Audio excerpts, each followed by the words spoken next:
Hey guys, it's Chelsa Messenger with Picks and Parlays. We've got a parlay for you guys. Talking NFL two-teamer with Chip Chirimbes. Now through Monday night, you can get Chip Chirimbes 3-day pass for just $74.99. Use the link picksandparlays.net/chip, who has been blazing hot as of late. 4-0 in the college games last weekend and 5-1 over his last 6 NFL games. So Chip been pretty hot. Chip, let's start with this Lions at Bears game.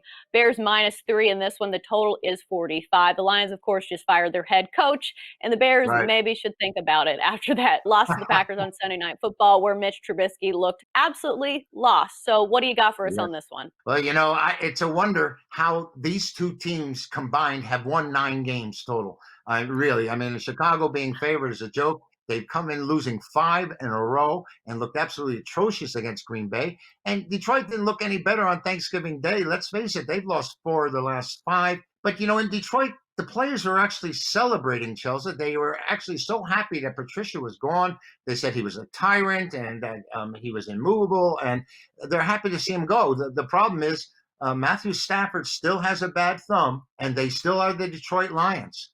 And guess what? In Chicago, the Mac is back.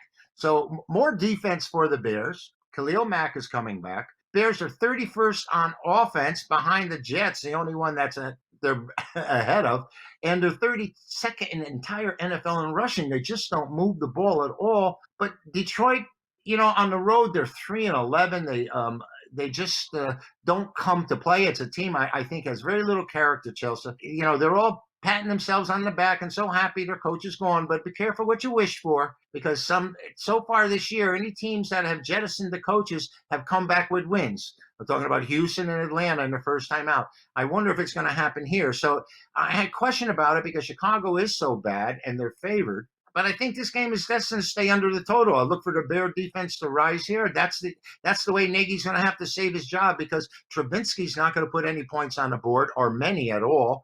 We've seen that. I mean, this experiment is 5 years down the drain. So I don't know where the Bears going to go from here, but this game should stay under the total. Yeah, one final note. Mitch Trubisky has not been good, but he has been good against the Lions. 4-0 overall against the Lions with a completion rate of almost 70, 12 touchdowns, 1 interception. So it seems the few times that he has been good, it's been against the Lions. So maybe something to look out for. However, this is not a Bears team that I'm running to the counter to bet on. Moving on to our next game, Bengals-Dolphins. Dolphins -10.5 here. The total is 42.5. Of course, the Bengals are without Joe Burrow. It's Brandon Allen going at quarterback for Cincinnati. And then the Dolphins, it's going to be a game time decision for Tua or Ryan Fitzpatrick at quarterback. So with some questions at quarterback as of filming, who do you like here? Well, it's interesting here that everyone's so concerned that Joe Burrow went down, but they only posted 2 wins with him there as it is, and they're 2-8-1.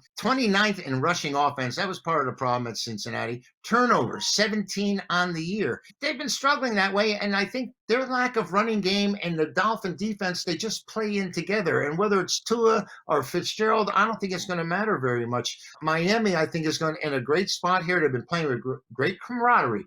I watched this team, and they are ready every play, and they're playing together. They have forced 18 turnovers. Their special teams have been outstanding, and I think that Miami's the side here. I don't think it's going to be close. I think they're going to shut down this Bengal lack of offense that they already have.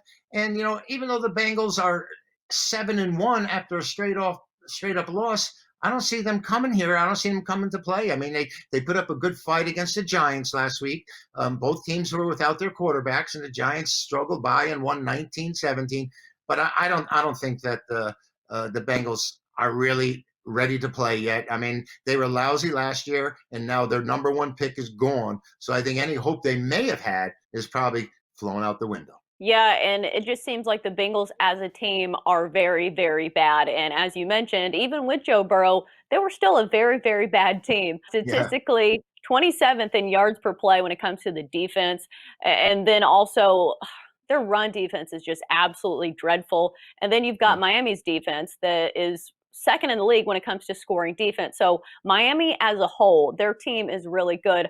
I think they kind of lack the explosive plays that some of these top tier teams have. But when Right. it comes to playing bad teams, Miami really excels, and they're actually pretty good against the number, 8-3 against the spread this season. So I think it doesn't really matter who plays quarterback. Overall, Miami the better team here, and I think they feast on the Bengals. Dolphins are 4-0 in this series at home against Cincinnati, and this year they're 6-1 in the last 7 at home against the number. So I think Miami's the way to go here. Cincinnati's going to end another dreadful season. So there's not much I can say about them other than wait till next year. Well, and also the Bengals, I believe, had a special teams touchdown in one of these games, which was some of their only scoring opportunities. And Miami actually has a really good special team. So I don't Yeah. think that we see that happening yet again. But that's going to do it for our two-team NFL parlay with Chip Chirimbes. Chip, thanks for joining us.